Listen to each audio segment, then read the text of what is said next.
بسم الله الرحمن الرحيم الحمد لله نحمده ونستعينه ونستغفره ونعوذ بالله من شرور أنفسنا وسيئات أعمالنا من يهده الله فلا مضل له ومن يضلل فلا هادي له وأشهد أن لا إله إلا الله وحده لا شريك له وأشهد أن محمدا عبده ورسوله يا أيها الذين آمنوا اتقوا الله حق تقاته ولا تموتن إلا وأنتم مسلمون يا أيها الناس اتقوا ربكم الذي خلقكم من نفس واحدة خلق منها زوجها وبث منهما رجالا كثيرا ونساء واتقوا الله الذي تساءلون به والأرحام إن الله كان عليكم رقيبا يا أيها الذين آمنوا اتقوا الله وقولوا قولا سديدا يصلح لكم أعمالكم ويغفر لكم ذنوبكم ومن يطع الله ورسوله فقد فاز فوزا عظيما أما بعد فإن خير الكلام كلام الله وخير الهدي هدي محمد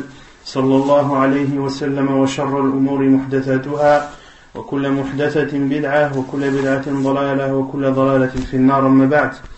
Nous continuons l'explication du livre Al-Wajih, sur Fiqh al-Sunnah wal Kitab al-Aziz, toujours dans le livre des ventes. Alaykoum salam wa rahmatullah. La semaine dernière, on avait continué à parler de riba et de rabawiyat, c'est-à-dire des biens dans lesquels intervient l'usure, dans lesquels il est interdit de faire l'usure. On avait cité le cas où les biens étaient de même nature, à savoir de vendre par exemple de l'or par de l'or, ou de l'argent par de l'argent, ou des dattes par exemple par des dattes.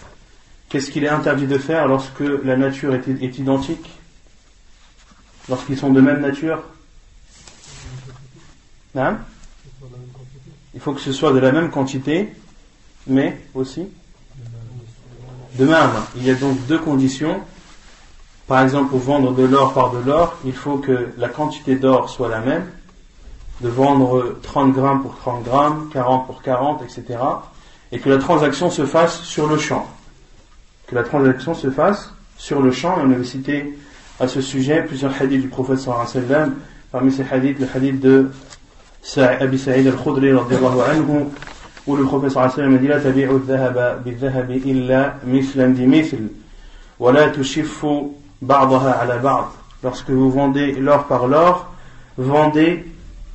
plutôt l'or par l'or ne se vend que à quantité identique. Et le prophète sallallahu alayhi wa sallam a dit: et n'ajoutez pas l'un par rapport à l'autre.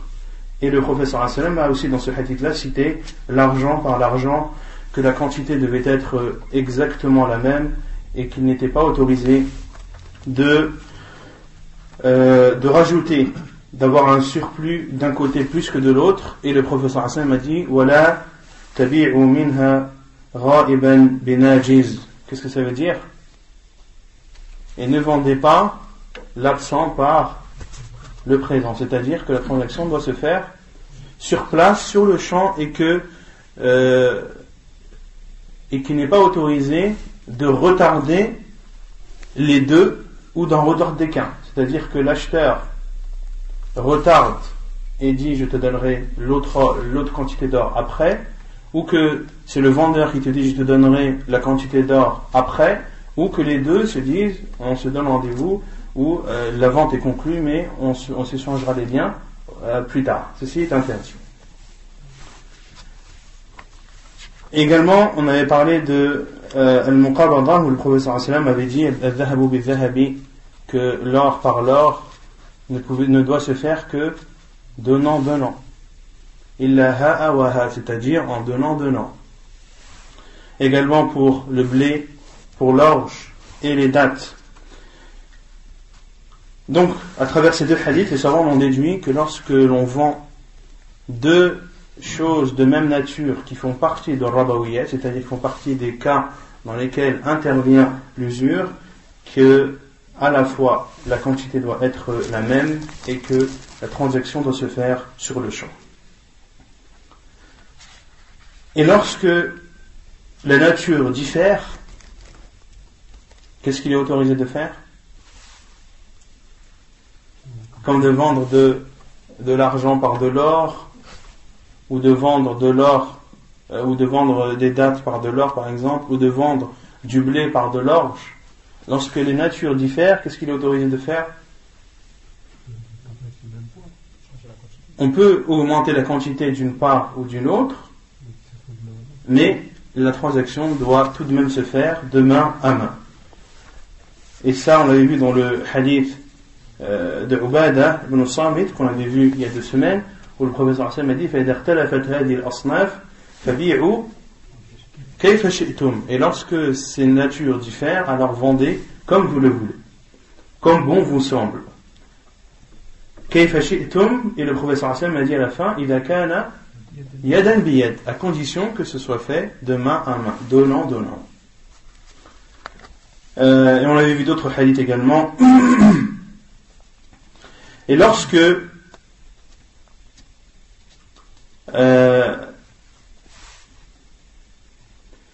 la nature diffère et la cause diffère également.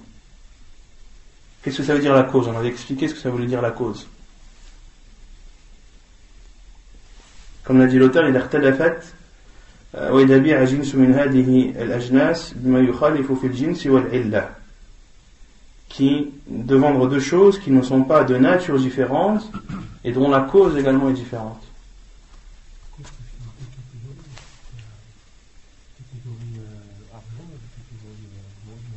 Dans le hadith de Ubadah ibn Samit, le professeur Hassan a cité l'or, l'argent, a cité également le blé, l'orge, les dattes, et quoi d'autre? Et le sel. Et les savants ont dit que chaque chose qu'a cité le professeur Hassan, elles ont été interdites pour une cause. L'or et l'argent ont été interdits. Pourquoi? Parce que ce sont des choses qui ont de la valeur, qui sont considérées comme une monnaie d'échange. Et le reste sont de la nourriture.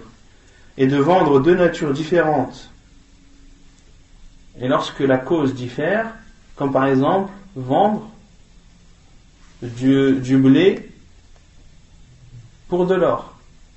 Ici on a 2 natures différentes qui sont le blé et l'or, mais le blé a été interdit parce que c'est de la nourriture, et l'or a été interdit parce que ça a de la valeur. Donc ce sont 2 natures différentes qui ont été interdites pour 2 causes différentes. Dans ce cas, qu'est-ce qu'il est autorisé de faire?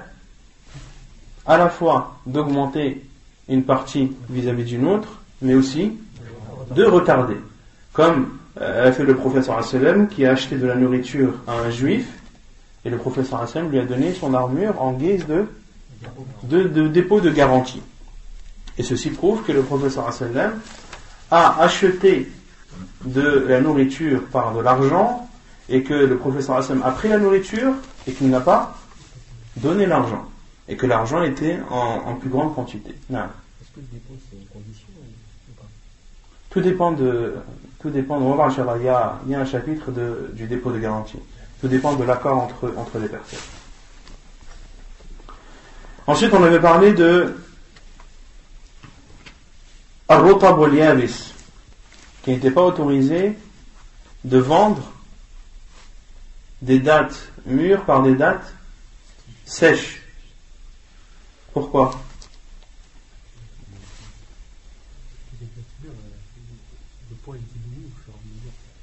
C'est pas ça la première raison. Déjà, ce sont 2 dattes, c'est la même nature. C'est la même nature. Donc, quand c'est de la même nature, qu'est-ce qu'il y a comme condition? Il faut que ce soit le même poids et il faut que la transaction se fasse de main à main, donnant. Donc il faut qu'il y ait le même poids. Or, les dattes qui sont fraîches, mielleuses, etc., lorsqu'elles vont être amenées à sécher par la suite, leur poids va diminuer. Donc de vendre des dattes mûres par des dattes sèches, cela n'est pas... on ne vend pas la même quantité. Est-ce qu'il est autorisé d'estimer?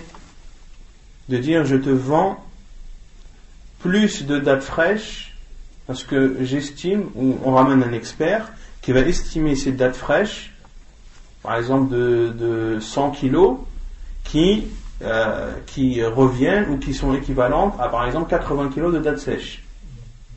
Et moi je te vends, et on s'échange 80 kilos de dattes sèches, je te donne 80 kilos de dattes sèches, et tu m'en donnes 100 de dattes fraîches. C'est autorisé ou non? C'est pas autorisé. Ahlul Arab, il y en a beaucoup Ahlul Arab. Ahlul Araya. Ahlul Araya. Ceci est autorisé que pour une catégorie qui sont Ahlul Araya. Et est-ce que c'est autorisé sans condition ou avec condition? Quelles sont-elles ces conditions?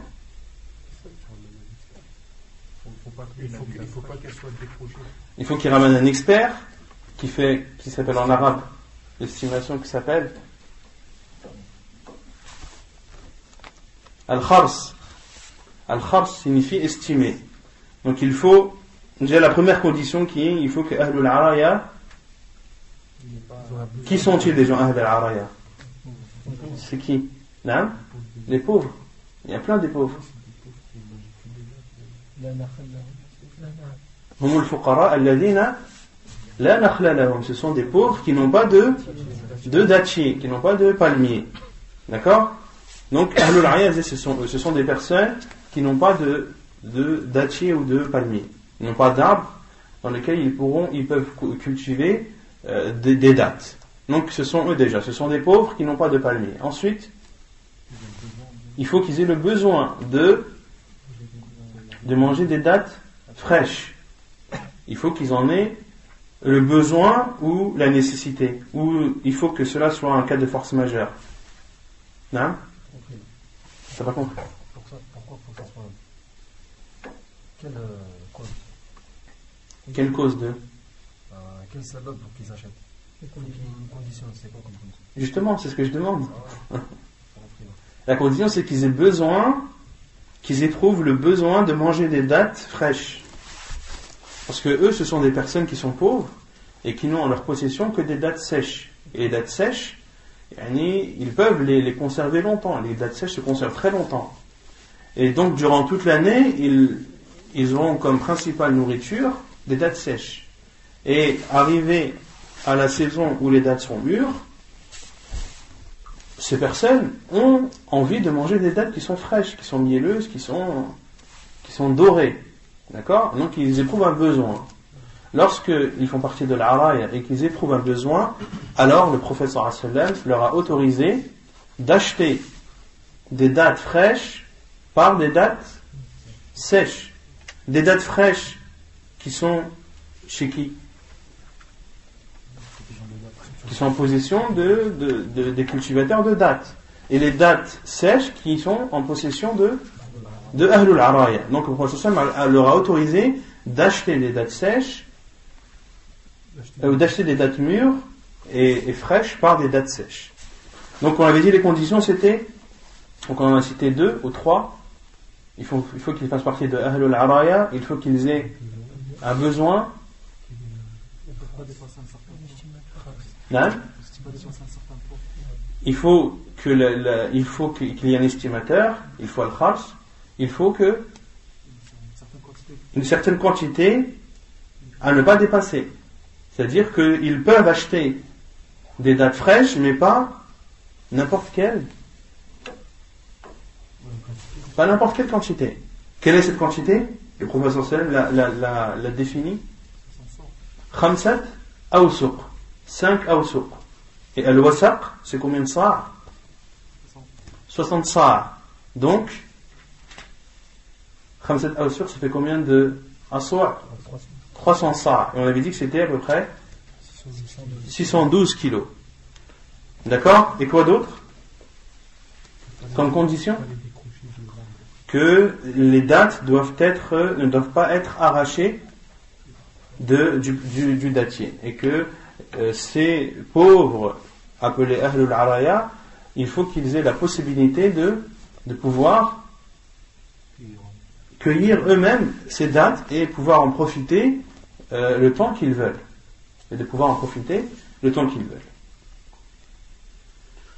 C'est clair ou pas? Il y avait d'autres conditions?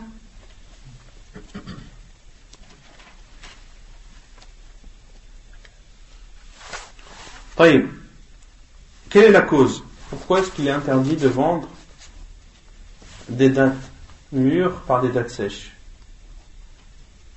Je pourrais jamais faire une question précise.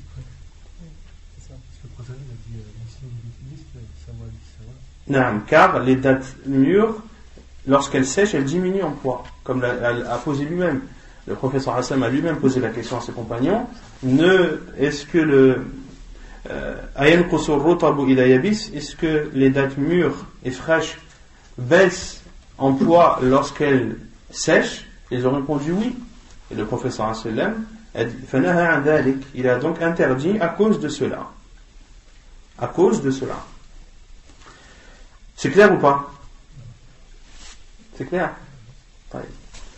يقول المؤلف ولا يصح بيع ربوي بجنسه ومعهما أو مع أحدهما من غير جنسهما عن فضالة بن عبيد قال اشتريت يوم خيبر قلادة ب12 دينارا فيها ذهب وخرز ففصلتها من شدة وباشا من شدة ففصلتها فوجدت فيها أكثر من 12 دينارا فذكرت ذلك للنبي صلى الله عليه وسلم فقال لا تباع حتى تفصل حديث صحيح رواه مسلم في صحيحه.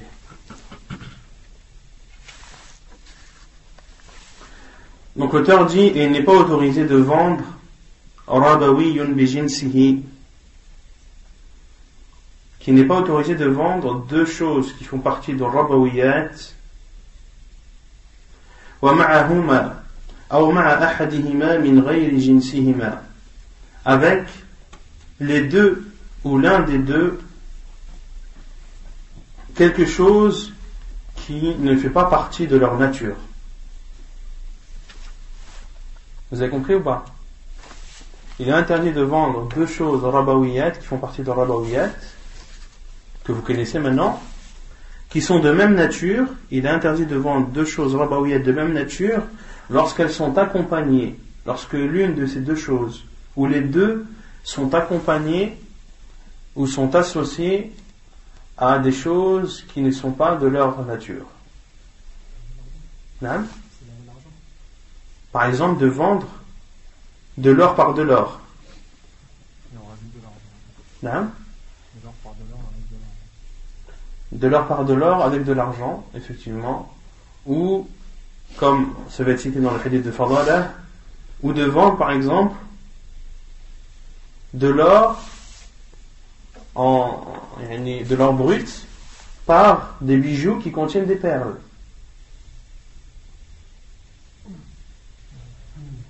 Ici on vend de l'or par de l'or qui sont de même nature, mais dans la seconde nature qui sont les bijoux, il n'y a pas que de l'or, il y a quelque chose qui est associé et qui ne fait pas partie de cette nature, comme des perles ou des pierres précieuses ou autres. Selon Fudala ibn Abid ou ibn Ubayd, il a dit, j'ai acheté le jour de Khaybar qiladatan min 12 dinara. J'ai acheté le jour de Khaybar, c'est-à-dire le jour de la bataille de Khaybar, j'ai acheté un collier à 12 dinars. Et le dinar, comme vous le savez, c'était une monnaie au temps du prophète sallallahu alayhi wa sallam, dont les pièces étaient en or. À peu près combien mesurait une pièce? Combien pesait une pièce? Un dinar à l'époque. Ça représentait 25 grammes à peu près. 25 grammes. Al-mithqal. Le poids d'un dinar au temps du prophète c'était un mithqal, et un mithqal c'est à peu près 25 grammes. Non? Je sais pas, on va faire la conversion. Fiha dhahabun wa kharaz. Et Fadala a dit, et j'ai acheté un collier pour 12 dinars, et dans ce collier il y avait des kharaz. Les kharaz qui sont des grains de collier ou des perles. Fafassaltuha. J'ai alors séparé le collier des grains ou des perles. فوجدت فيها أكثر من 12 دينارا. Et j'ai trouvé qu'il y avait plus que 12 dinars. فذكرت ذلك للنبي صلى الله عليه وسلم فقال لا تباع حتى تفصل. Le prophète sallam a dit, elle ne doit pas être vendue, ou le colis ne doit pas être vendu jusqu'à ce qu'il soit dissocié. Jusqu'à ce qu'il soit dissocié de ses perles ou de ses grains. ففصلتها فوجدت فيها أكثر من 12 دينارا. Donc lui il a acheté ce collier à 12 dinars. Et lorsqu'il a séparé, il a vu que la quantité d'or valait plus que 12 dinars. Le prophète sallam lui a donc interdit, lui a dit de ne pas vendre. Et les savants ont dit qu'une vente où les conditions ne sont pas réunies est une vente qui est nulle. Est une vente qui est nulle.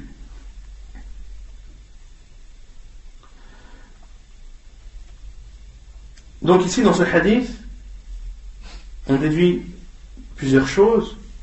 Premièrement, le fait que les compagnons recherchaient la science et n'hésitaient pas à poser des questions au prophète sallallahu alayhi wa sallam, même si cela n'était pas à leur avantage. Même si cela n'était pas à leur avantage. Car ici, Fadala radiallahu anhu, est-ce qu'il avait de quoi se plaindre? Non. Il a acheté un collier avec des perles pour 12 dinars et le collier sans les perles vaut plus que 12 dinars. Mais malgré cela, il a demandé au prophète sallallahu alayhi wa sallam. Et dans ce hadith, on en déduit que deux choses qui sont vendues, qui font partie de Rabawiyat, que la quantité doit être exactement la même. Que la quantité doit être exactement la même. On en déduit également de ce hadith que le fait qu'une des deux parties soit travaillée n'a pas d'influence sur la quantité. La semaine dernière, on avait vu ce sujet, à savoir de vendre de l'or brut par des bijoux. Les bijoux sont travaillés, ils sont sculptés, ils sont polis, etc. Donc il y a un travail qui a été fait derrière. Or, l'or brut, est-ce qu'il y a un travail qui a été fait? Non. Est-ce qu'il est autorisé de demander un surplus pour compenser le travail qui a été fourni sur le bijou? Non. Non.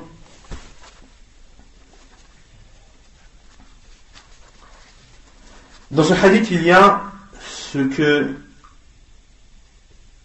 c'est l'avis de la plupart des savants, qu'il est interdit de vendre deux choses de même nature qui font partie de Rabawiyat lorsqu'elles sont accompagnées, lorsque l'un est accompagné ou lorsque l'une de ces natures est accompagnée ou les deux d'une autre nature. Par exemple, celui qui vend burran wa tamran bibur. Je te vends des dattes par de l'orge ou par du blé.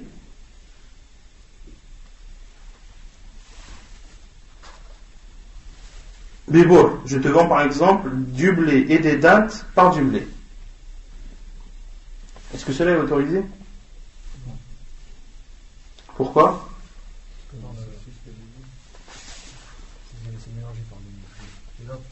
Non.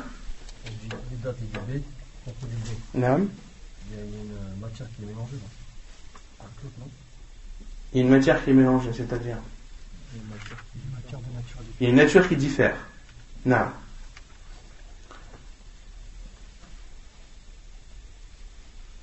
Maintenant, si je te vends 500 grammes de blé,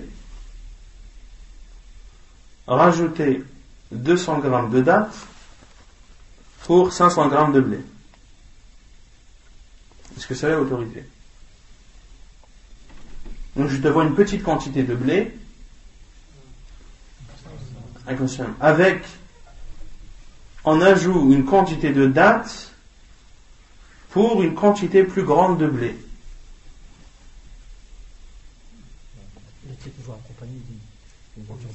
Ouais, mais là, les dattes, moi je les ai mises pour compenser le manque de blé qu'il y a.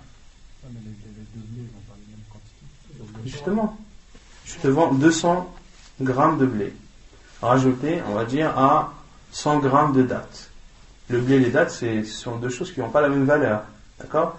Donc, d'un côté, on a 200 grammes de blé et 100 grammes de dattes, et de l'autre côté, on a 500 grammes de blé. On n'a pas la même quantité de blé de chaque côté, mais il y a ces 100 grammes de dattes qui ont été donnés en compensation de ce manque, justement. Non? On peut pas.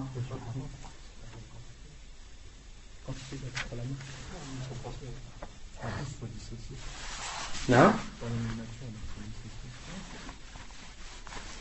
Les savants ont divergé déjà sur ça. C'est pas une mas'ala qui est simple. C'est pas une mas'ala qui est simple du tout. Et parmi ceux qui l'ont autorisé, Cheikh Islam Ibn Taymiyyah rahimahullah. Cheikh Islam Ibn Taymiyyah rahimahullah, eux, autorisent cela. Car la quantité de dattes qui a été rajoutée pour compenser le manque. Et c'est l'avis aussi de l'imam Abu Hanifa, et c'est ce que a choisi Cheikh Ibn Uthaymin rahimahullah. Et c'est ce qu'a choisi Cheikh Ibn Uthaymin rahimahullah ta'ala. Non? Tu peux échanger par exemple une quantité d'or avec une autre quantité d'or, et si il y en a qui n'ont pas la même valeur, tu rajoutes de l'argent avec pour compenser le manque. C'est-à-dire deux colliers pour un collier, un collier pour un collier. Voilà, c'est de l'argent. Non. Mais comment alors on incorpore le hadith par rapport à ce qu'ils ont dit? Comment on incorpore les hadiths? C'est-à-dire qu'ils sont accompagnés d'une autre nation. Oui, mais dans le hadith, les perles, est-ce qu'elles ont été pesées ou pas? Non. Les perles ont été pesées. Le hadith il te dit, tu enlèves les perles et tu vends. Et toi tu vends, tu veux acheter un collier d'or, il faut que, avec des dinars, il faut que tu vendes de l'or par de l'or. Il faut qu'on connaisse la valeur des perles en fait. Voilà. Et par exemple, si toi tu as de l'or, j'ai un bijou, deux personnes qui veulent s'échanger des bijoux ou vendre un bijou par un autre. J'ai un collier, toi tu as un bracelet. Dans mon collier, il y a des perles. Dans ton bracelet, il n'y a que de l'or. Est-ce que j'ai le droit de dire, bon c'est bon, mon collier il pèse 225 grammes et mon bracelet il pèse 25 grammes, donc c'est bon? Non. Dans ce collier de 25 grammes, il y a combien de grammes de perles? Combien de grammes de pierres précieuses? Soit tu connais le poids exact, ou soit tu dois les enlever. Mais il faut que quand tu vends de l'or par de l'or, que la quantité soit exactement la même. D'accord? طيب. يقول المؤلف المزارعة. Maintenant le chapitre de المزارعة. تعريفها المزارعة في اللغة المعاملة على الأرض ببعض ما يخرج منها. والمراد بها هنا إعطاء الأرض لمن يزرعها على أن يكون له نصف ما يخرج منها أو نحوه.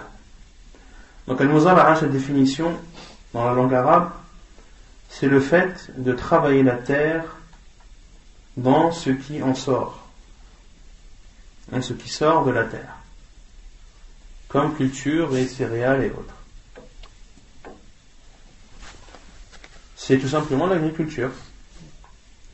والمراد بها هنا, et en islam, qu'est-ce que ça signifie?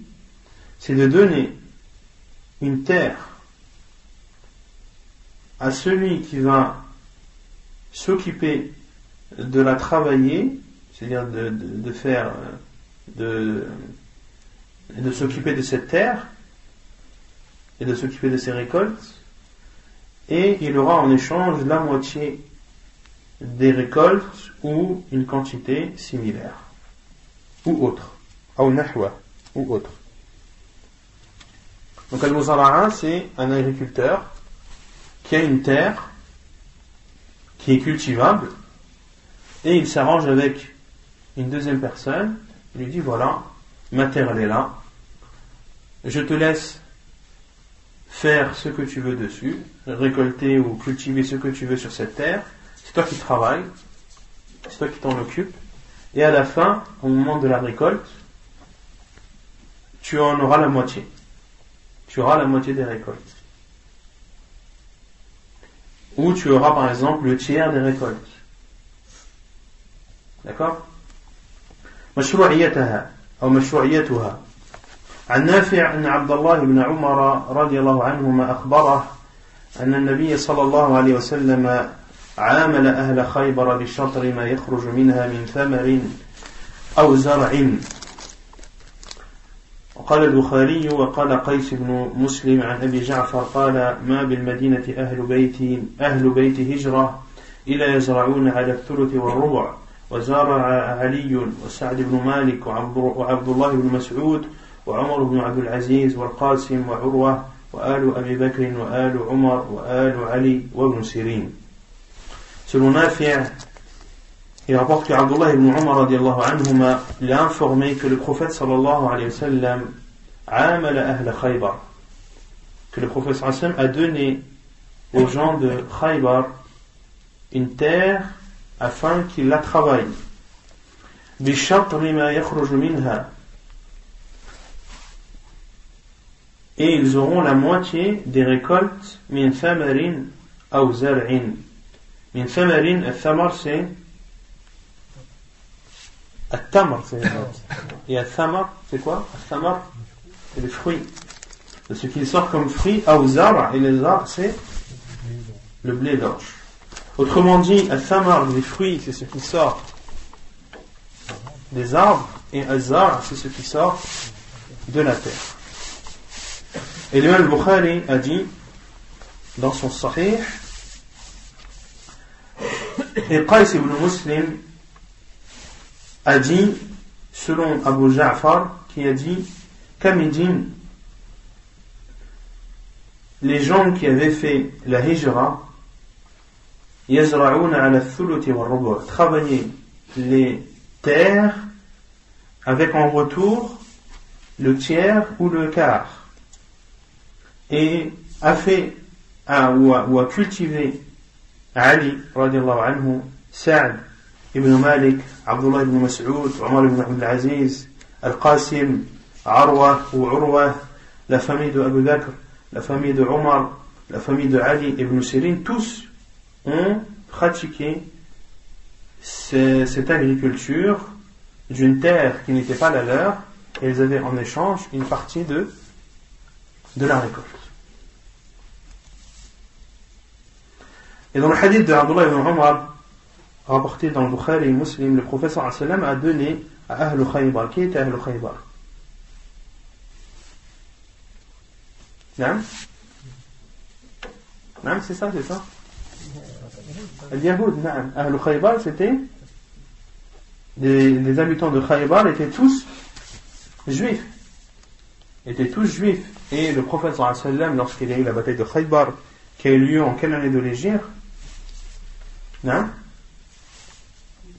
7, certains savants disent 6 ou 7.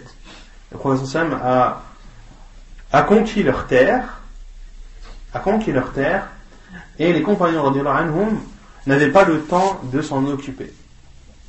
Les compagnons du prophète sallallahu alayhi wa sallam ne pouvaient pas s'en occuper par manque de temps, non pas par manque de moyens. Par manque de temps, les compagnons du prophète sallallahu alayhi wa sallam ne pouvaient pas s'en occuper. Donc le peuple juif s'est proposé au prophète sallallahu alayhi wa sallam de travailler ces cultures, et en l'occurrence ces palmiers, car il y avait beaucoup de palmiers à Khaybar, et en échange qu'ils aient la moitié de la récolte. Et le prophète sallallahu alayhi wa sallam a autorisé cela et a dit nuqirukum fiha ma nasha. Nous acceptons cela tant que nous le voudrons.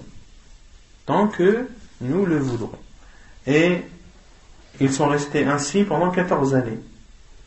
Ils sont restés ainsi pendant 14 années jusqu'à ce que Omar ibn Khattab radhiyallahu anhu les a expulsés.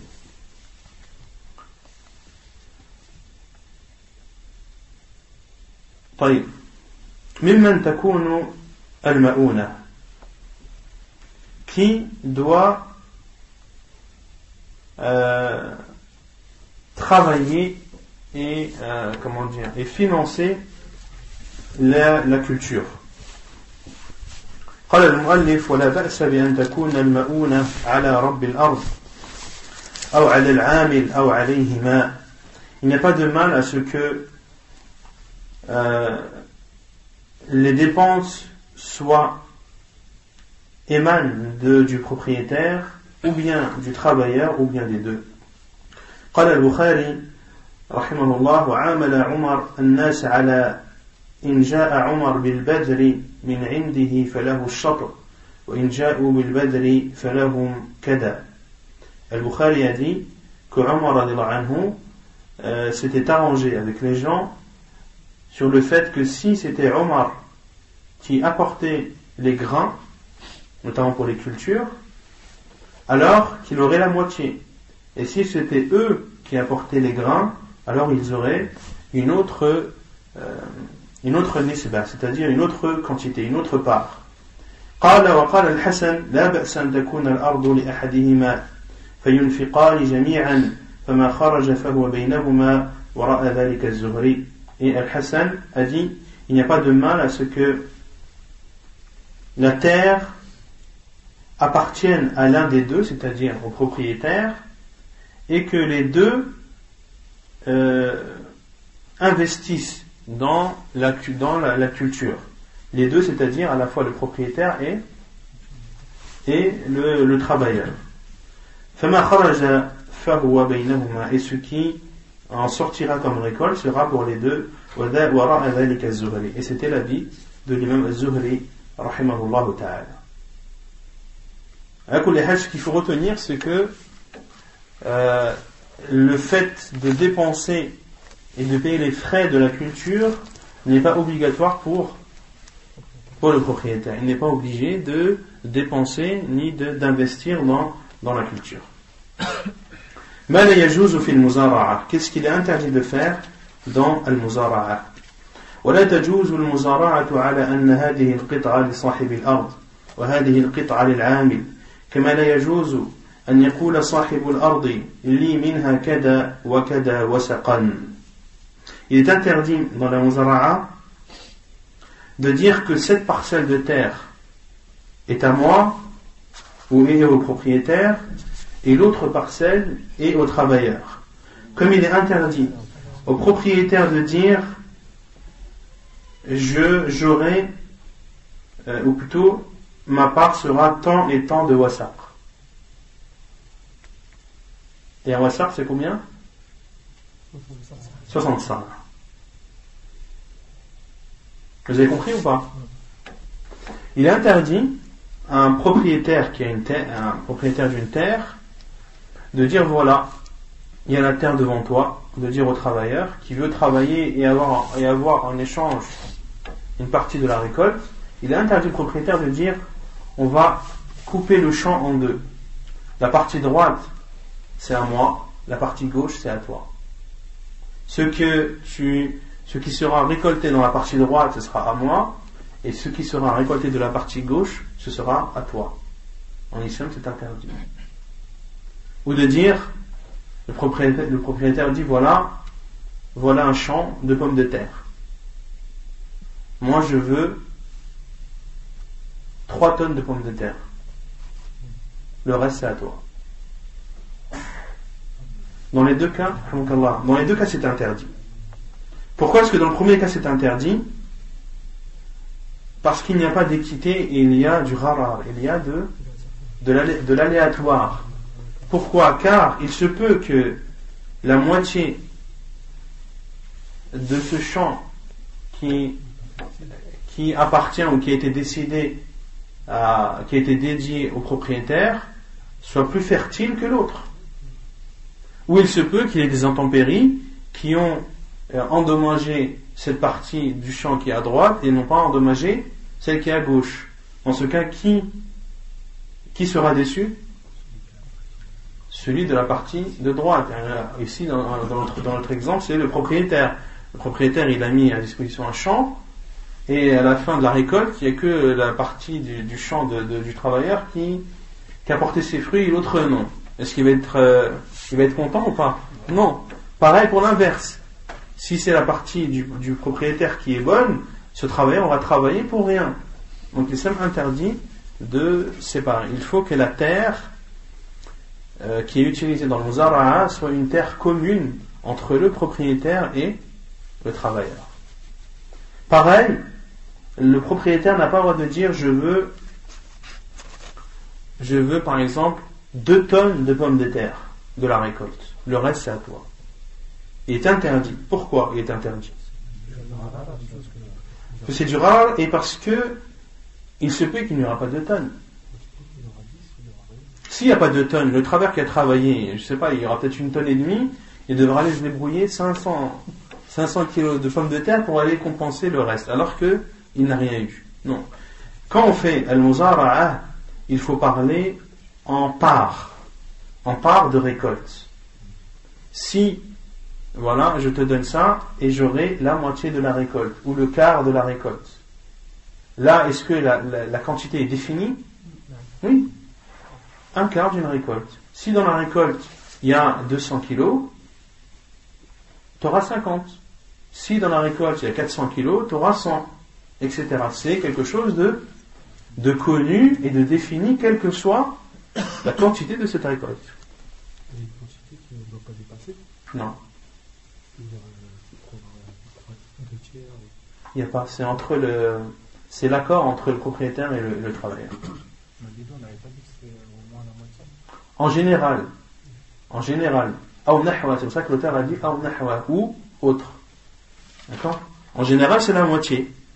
Parce que c'est le juste milieu qui compense le fait que la terre appartienne au propriétaire et que l'autre travaille dedans uniquement. Et quand Zakat, Non? Quand ils vont sortir la récolte, Non. la part que la personne aura travaillé, elle aura gardé par exemple 2 tiers maintenant. Est-ce qu'elle doit payer Zakat sur ça? Bien sûr, elle doit payer la Zakat sur ce qui lui appartient. Si ce qui lui appartient elle dépasse le Nisab, elle donne la Zakat. Si elle ne dépasse pas, non. Par exemple, je prends 1 tiers et 2 tiers c'est à l'autre. Ils divisent, après ils regardent s'ils peuvent sortir Zakat. Voilà. Ils laissent tous ensemble. Non, chacun. Ils peuvent pas réunir les deux parce que c'est pas le même bien. Non, il faut chacun prend sa part et ensuite il regarde si dans sa part il y a le nisab a été atteint. وعن حنظلة بن قيس عن رافع بن خديج قال حدثني عماي أنهم كانوا يكرون الأرض على عهد النبي صلى الله عليه وسلم بما ينبت على الأربعاء أو شيء يستثنيه صاحب الأرض فنهى النبي صلى الله عليه وسلم عن ذلك قلت لرافع فكيف هي بالدينار والدرهم فقال رافع ليس بها بأس بالدينار والدرهم وقال الليث وكان الذي نهي من ذلك ما لو نظر فيه ذو الفهم بالحلال والحرام لم يجيزوه لما فيه من المخاطرة كما في صحيح البخاري وسنن النسائي. Après, c'est le hadith de Hanzala ibn Qais qui rapporte, selon Rafi' ibn Khadij, qui a dit mes oncles ou mes 2 oncles m'ont rapporté qu'ils louaient des terres au temps du prophète sallallahu alayhi wa sallam bima yanbutu ala al-arbi'a aw shay'un yastathnihi sahib al-ard. Ils louaient des terres et le prix de la location c'était que le propriétaire a les récoltes qui sont issus qui poussent على الأربعة. الأربعة هو النهر الصغير. الأربعة ce sont des petits fleuves. Et des cultures ou un champ qui est cultivé à côté d'un fleuve, il est clair que ce qui est proche de ce fleuve, il portera ses fruits. Il portera ses fruits plus que l'endroit du champ qui est éloigné des fleuves. Donc au temps du prophète sallallahu alayhi wa sallam, les gens louaient et le propriétaire disait ok, je te loue, mais moi je prends toute la partie qui est proche de l'eau. Ou bien une autre partie du champ qu'aura défini le propriétaire. أو شيء يستثنيه صاحب الأرض. D'accord? فنهى النبي صلى الله عليه وسلم عن ذلك. فنهى النبي صلى الله عليه وسلم عن ذلك. Et le prophète صلى الله عليه وسلم a interdit cela. Et j'ai dit à Rafi', qui a dit à Rafi'? حنظل بن قيس a dit à Rafi', فكيف هي بالدينار والدرهم? Et comment ou quelle est la vie lorsqu'il s'agit de dinar et de dirham? Et Rafi' a répondu, ليس بها بأس بالدينار والدرهم. C'est-à-dire, est-ce qu'il y a un mal à louer une terre par de l'argent, avec des dirhams ou des dinars? Et Rafi' radiyallahu anhu a dit, ليس بها بأس, il n'y a pas de mal. Et souvent on déduit qu'il était autorisé de louer une terre par de l'argent. Je te loue ce champ pour 10 000 euros l'année. Fais ce que tu veux. Non? Non. Et là, le travailleur devra donner 10 000 euros, même si, dans ses récoltes, il n'a pas atteint cette somme. D'accord? وقال الليث وكان الذي نهي من ذلك ما لو نظر فيه ذو الفهم بالحلال والحرام لم يجيزوه لما فيه من المخاطرة. Et Layth a dit, et la cause pour laquelle cela a été interdit apparaît pour tous ceux qui connaissent un peu le halal et le haram, ils ne peuvent pas l'autoriser car il y a un trop grand risque de dire que le propriétaire dit moi j'ai cette partie, toi t'as l'autre. Le risque est trop grand pour que cela soit autorisé. وعن حنظلة أيضا قال سألت رافع بن خديج عن كراء الأرض بالذهب والورق فقال لا بأس إنما كان الناس يؤاجرون على عهد النبي صلى الله عليه وسلم على الماديانات وأقبال الجداول إنما كان الناس يؤاجرون على عهد النبي صلى الله عليه وسلم على الماديانات وأقبال الجداول وأشياء من الزرع فيهلك هذا ويسلم هذا ويسلم هذا ويهلك هذا فلم يكن للناس كراء إلا هذا فلذلك زجر عنه فأما شيء معلوم مضمون فلا بأس به. حديث صحيح رواه مسلم وأبو داود. Et selon Hanzala également, il dit j'ai demandé à Rafi' ibn Khadij. Rafi' ibn Khadij qui faisait partie de l'Ansar radiyallahu anhu, et l'Ansar étaient des personnes qui cultivaient beaucoup. J'ai demandé à Rafi' ibn Khadij, où je lui ai posé la question sur la location d'une terre en échange d'argent ou d'or. Il a répondu il n'y a pas de mal. Il n'y a pas de mal. Les gens louaient au temps du prophète sallallahu alayhi wa sallam. Mais ce qui est mal, c'est que les gens au temps du prophète sallallahu alayhi wa sallam louaient les terres ala al-madiyanat. Al-madiyanat, c'est ce qui pousse au bord d'un fleuve. C'est synonyme de al-arbi'a. وأقبال الجداول. Et أقبال الجداول, ce sont des canalisations d'eau qui sont plus petites que les petits fleuves. En général, al-Jadawil sont issus de al-Madianat. Sont issus de al-Madianat. Wa ashya min az-zara, et une partie de culture. Fayahliku hada wa yaslamu hada. Et cette partie était détériorée et l'autre non, ou l'autre était bonne et l'autre détériorée. Falam yakun lin-nasi kira'un illa hada. Et les gens, au temps du prophète sallallahu alayhi wa sallam, ne louaient que en utilisant ce moyen de location. Falidhalika zujira anhu. C'est pour cela qu'il a été interdit. فأما شيء معلوم مضمون فلا بأس به. Mais quant à quelque chose de connu et d'assuré, il n'y a pas de mal. Autrement dit, de louer avec de l'argent. Je te loue pour telle somme. Là, la somme, elle est connue et elle est définie. Et après, c'est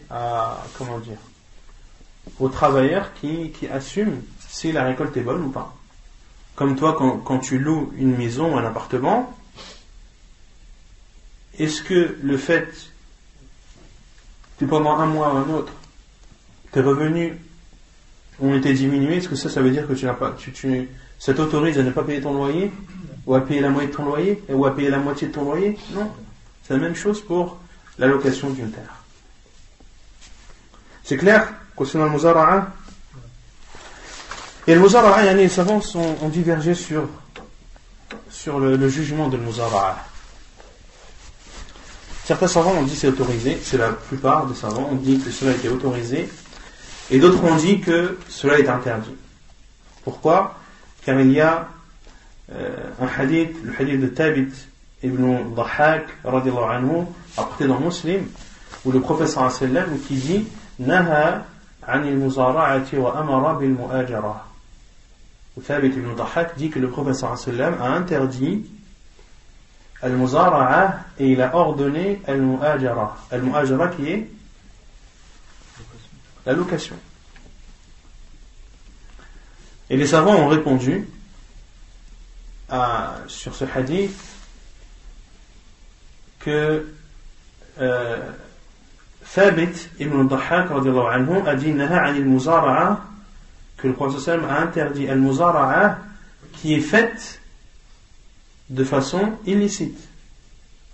Ce n'est pas n'importe quelle muzara'a, mais c'est celle par exemple où le propriétaire dit j'ai moi la partie qui est la plus proche du fleuve et toi t'as l'autre partie.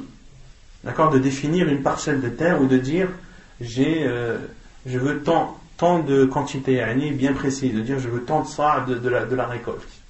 Là, c'est une muzara'a qui est interdite et les savants ont dit, en répondant à ce hadith que d'autres savants ont utilisé, que c'est ce que voulait dire Thabit ibn Dhahhak radiyallahu ta'ala anhu. Wa amara bil mu'ajara. Et dans le hadith, wa amara bil mu'ajara, il a ordonné de louer. Qu'est-ce qu'on comprend de ce hadith? Est-ce qu'on en déduit qu'il est interdit, que le muzara'a est interdite et que la location est obligatoire. Mais est-ce que la location est obligatoire? Comment on comprend le hadith alors? Préférable. Ici, il a utilisé amara. Il a ordonné. On a vu que Sahaba. De toute façon, est-ce que quelqu'un peut venir te dire tu es obligé de louer ta terre? Ou tu es obligé de louer ton. Et il te dit, le prophète que Thabit ibn Dhahhak a dit wa amara bil mu'ajara. Il a ordonné de louer. Qu'est-ce que tu lui réponds? Par rapport à si il veut faire travailler quelqu'un, il loue en fait. Non? S'il veut faire travailler quelqu'un dans son. Si un travailleur vient il veut cultiver sa terre, il est obligé de lui faire une location, il ne peut pas lui prendre. Non, c'est pas ça. Non. C'est à peur d'être injuste, on va dire. Non, les savants ils disent que quand al-amr vient après un nahi, ça veut dire al-jawaz et pas al-amr. إذا جاء الأمر بمقابل النهي, l'amr il ne doit pas être compris comme une obligation, mais comme quelque chose de préférable. Et souvent on dit, et parmi les preuves, dans Surat al-Ma'ida, le début de al-Ma'ida, Allah Azza wa Jalla dit Ya ayyuha alladhina amanu awfu bil-uqud, ô vous qui avez cru, respectez vos engagements ou vos actes. أوفوا بالعقود أحلت لكم بهيمة الأنعام إلا ما يتلى عليكم غير محل الصيد وأنتم حرم. Allah Azza wa Jalla dit, vous sont autorisés les bestiaux, sauf celles qui vont vous être interdites, غير محل الصيد وأنتم حرم, sans vous autoriser la chasse lorsque vous êtes en état d'ihram. Et Allah Azza wa Jalla a dit ensuite dans le verset suivant, وَإِذَا حَلَلْتُمْ فَاصْطَادُوا. Et au début, dans ce premier verset, Allah Azza wa Jalla a interdit de chasser en état d'ihram, et dans le verset suivant, il a dit وَإِذَا حَلَلْتُمْ فَاصْطَادُوا. Et lorsque vous n'êtes plus en état d'ihram, alors chassez. Est-ce que c'est une obligation de chasser? Ou est-ce que cela veut dire, alors quand vous n'êtes plus en état d'ihram, alors il vous est autorisé de chasser? Voilà, cette interdiction, elle est levée, et l'ordre qu'on peut comprendre dans ce verset, fastadu, c'est un ordre. Alors chasser, c'est pas chasser obligatoirement, mais chasser si vous le voulez. Pareil, naha anil muzara'a wa amara bil mu'ajara. Il a interdit al muzara'a, mais il a ordonné al mu'ajara, c'est-à-dire que celui qui a la possibilité de la faire ou celui qui veut la faire, la location qu'il la fasse. طيب المساقات. Dans le chapitre de المساقات. تعريفها المساقات هي دفع شجر معلوم لمن يقوم بمصالحه بجزء معلوم من ثمره كالنصف ونحوه. Donc المساقات, c'est le fait de mettre à disposition des arbres une quantité d'arbres définie afin qu'une personne s'en occupe, et il aura en récompense ou en retour la moitié des récoltes ou similaire. Et la différence entre le musaqat et le muzara'a, c'est que le muzara'a, c'est concernant les champs, et le musaqat, c'est concernant les arbres. Le muzara'a, qui vient de zara', de la culture, ça vient des champs. C'est les transactions, les accords qui sont faits vis-à-vis d'une terre. Et al-musaqat, quand on parle de musaqat, on parle d'arbres fruitiers. مشروعيتها عن ابن عمر أن رسول الله صلى الله عليه وسلم عامل أهل خيبر بما يخرج منها من ثمر أو زرع. La preuve c'est de son autorisation, c'est le hadith d'Abdullah ibn Umar où le prophète sallallahu alayhi wa sallam a mis à disposition Ahl Khaybar afin qu'ils y travaillent une terre et qu'ils auraient en échange la moitié des fruits ou des récoltes. S'ils ont travaillé des arbres, ils auront la moitié des fruits, et s'ils ont travaillé une terre, ils auront la moitié des récoltes. وعن أبي هريرة رضي الله عنه قال قالت الأنصار للنبي صلى الله عليه وسلم اقسم بيننا وبين إخواننا النخيل قال لا فقالوا تكفون المؤونة ونشرككم في الثمرة قالوا سمعنا وأطعنا. حديث متفق عليه رواه البخاري ومسلم. Une autre preuve, c'est le hadith d'Abu Hurayra radiallahu anhu qui rapporte et dit que l'Ansar ont dit au prophète sallallahu alayhi wa sallam Iqsim baynana wa bayna ikhwanina al-nakhil, partage entre nous et nos frères les palmiers. Partage entre nous et nos frères. Qui sont leurs frères? Al-Muhajirun, ceux qui sont venus de la Mecque, qui ont immigré de la Mecque vers Médine et qui ont tout délaissé derrière eux. Et le prophète sallallahu alayhi wa sallam akha bayna al-muhajirina wal ansar. Le prophète sallallahu alayhi wa sallam a créé un lien de fraternité entre al-muhajirin et al-ansar, et al-ansar devait prendre en charge quelqu'un parmi leurs frères de al-muhajirin qu'il devait considérer comme son frère et tout partager avec lui. Et ils ont demandé au prophète sallallahu alayhi wa sallam que le prophète sallallahu alayhi wa sallam fasse le partage des palmiers, des dattiers appartenant à l'Ansar, entre l'Ansar et al-Muhajirun. Et c'est eux-mêmes qui l'ont demandé, radiyallahu anhum. Ce sont eux qui l'ont demandé au prophète, sallallahu alayhi wa sallam. Faqala la. Le prophète sallallahu alayhi wa sallam a refusé. Il a refusé de faire le partage. Faqalu, ils ont dit alors, qui a dit Al-Ansar, takfoun al-ma'una wa nushrikukum fi thamara. Vous nous vous travaillez la terre, ou vous travaillez, vous vous occupez du travail des cultures de palmiers, et nous vous associerons dans les fruits, et vous aurez votre part de fruits. Ils ont dit, nous obéissons, nous avons entendu et nous obéissons. Autrement dit, ils se sont mis d'accord sur ceci, sur le fait qu'ils travaillent et qu'en échange de leur travail, ils auront une part de la récolte. Et tout ceci en présence de qui? En présence du prophète sallallahu alayhi wa sallam. Est-ce que le prophète sallallahu alayhi wa sallam a dit oui? Non. Le prophète sallallahu alayhi wa sallam n'a dit ni oui ni non. Qu'est-ce qu'on doit déduire de ça? Que c'est autorisé, car si c'était illicite ou s'il y avait dans cela une interdiction, le prophète sallallahu alayhi wa sallam n'aurait pas manqué de le dire comme il l'a dit dans le début du hadith.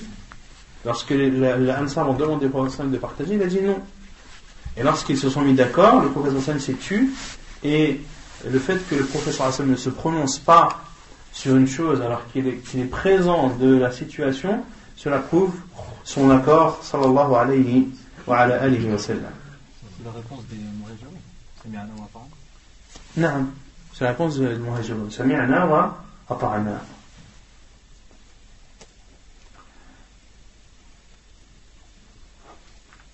Ihya al-mawat.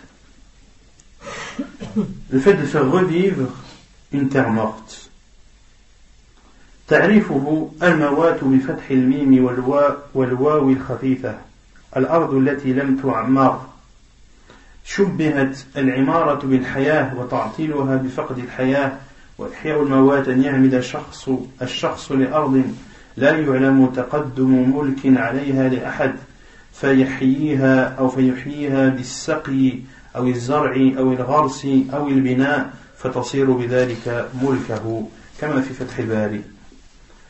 La définition de ihya al-mawat, de faire revivre une terre.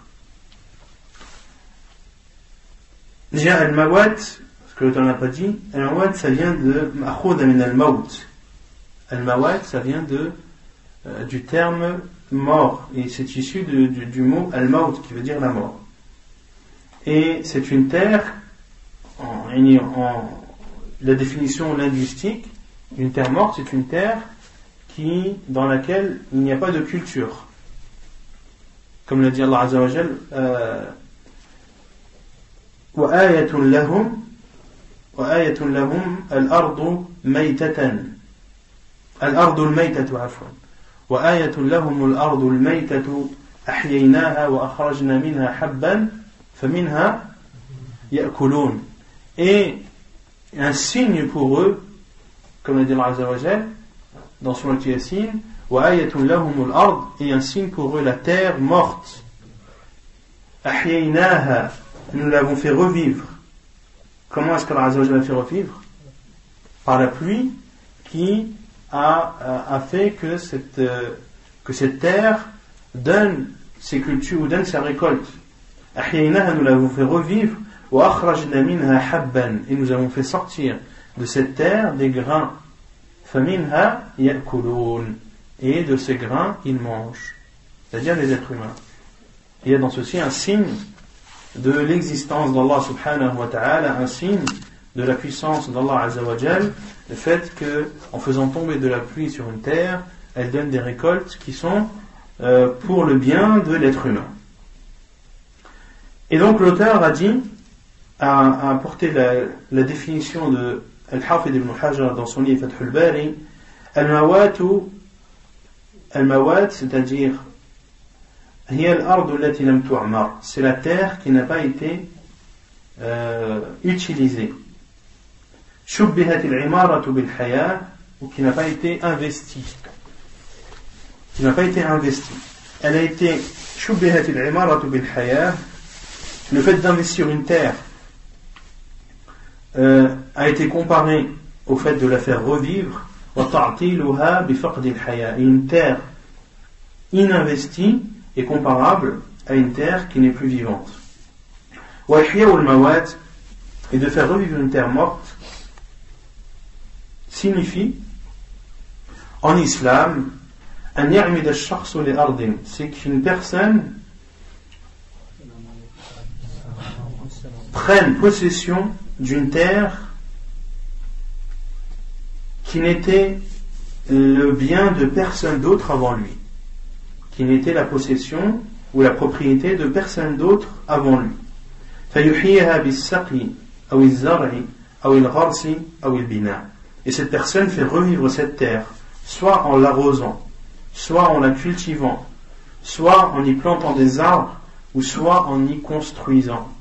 فتصير بذلك ملكا. Et par ceci, cette terre devient sa propriété.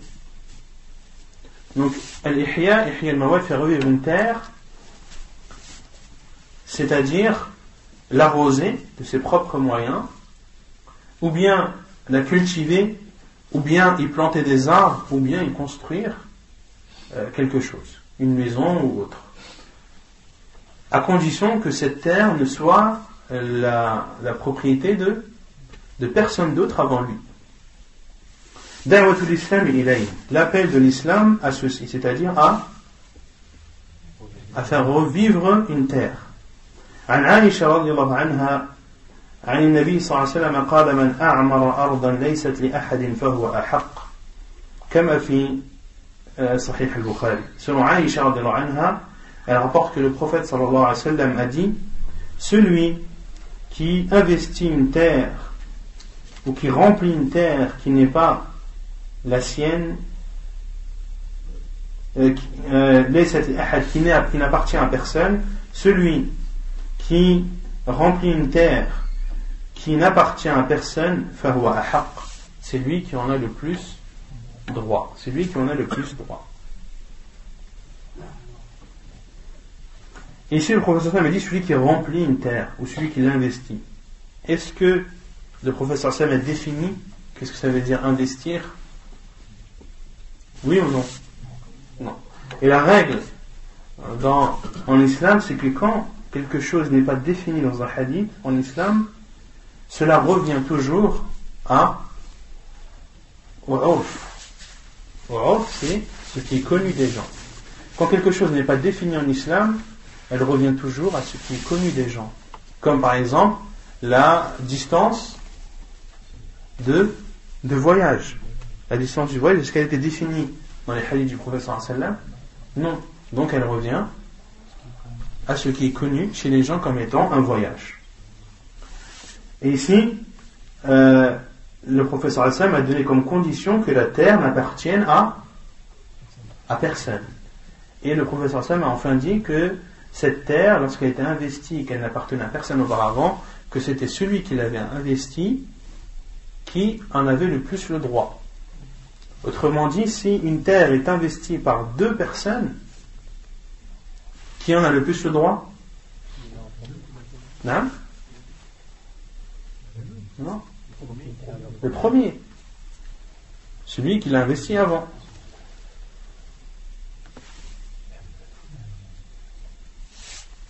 C'est clair ou pas? Et je peux très bien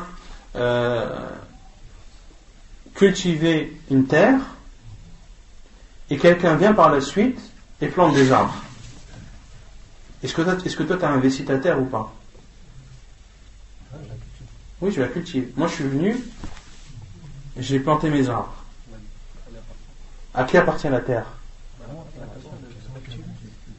Elle appartient à toi. Elle n'appartient pas à moi qui ai planté des arbres parce que tu m'as précédé. Donc c'est toujours celui qui précède qui appartient. Et si moi on va changer, enfin être gentil. Si c'est moi qui a cultivé une terre et je l'ai laissé pendant 2 ans, c'est que des hautes herbes, etc. Il n'y a plus de légumes, il n'y a plus rien du tout. Et toi tu viens, tu plantes tes arbres. C'est toujours à qui? À moi ou à toi? À moi. Ben, c'est à moi, parce que ce n'est pas parce qu'une terre est délaissée ou qu'elle n'est plus cultivée qu'elle appartient à celui qui viendra à la suite faire revivre ça. Parce qu'il y a déjà quelqu'un avant qui l'a fait revivre et qui, par le fait de l'avoir cultivé, en a fait sa possession.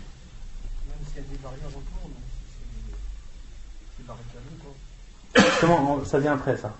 Ça vient après. Il y a maintenant une question qui se pose. Est-ce que une personne qui trouve une terre qui n'appartient à personne a le droit de se l'approprier en y cultivant, en y construisant sans l'accord du gouverneur? Ou est-ce qu'il faut l'accord du gouverneur? L'accord, pas l'accord? Non? Il faut d'abord chercher à qui elle appartient. Elle appartient à personne. Non? Il y a un khilaf des savants. Certains savants disent qu'il faut l'accord de l'imam. Quand on dit l'imam, c'est le gouverneur, c'est pas l'imam de la mosquée. Il faut l'accord de l'imam, pourquoi? Parce que le prophète sallallahu alayhi wa sallam, donc ceux qui disent qu'il faut l'accord ou l'autorisation, ils disent car le prophète sallallahu alayhi wa sallam a parlé en tant que gouverneur. Car le prophète sallallahu alayhi wa sallam, c'était le gouverneur des musulmans. Il a parlé en tant que gouverneur. Et cette parole, c'est-à-dire celui qui fait revivre une terre qui n'appartenait à personne avant lui, c'est lui qui en a le plus le droit, c'est une parole de gouverneur. Et ce n'est pas une parole par laquelle le prophète sallallahu alayhi wa sallam a voulu légiférer quelque chose. Comme un gouverneur, je ne sais pas, qui d'un pays décide d'une chose. Et le gouverneur qui vient après en décide une autre. Et le fait que le premier gouverneur décide une chose, il n'interdit pas à l'autre de faire le contraire. Et ils disent que c'est un amr, comment ils ont appelé ça les savants? Sultani, c'est un idn sultani. Un idn sultani, c'est-à-dire c'est une autorisation, on va dire,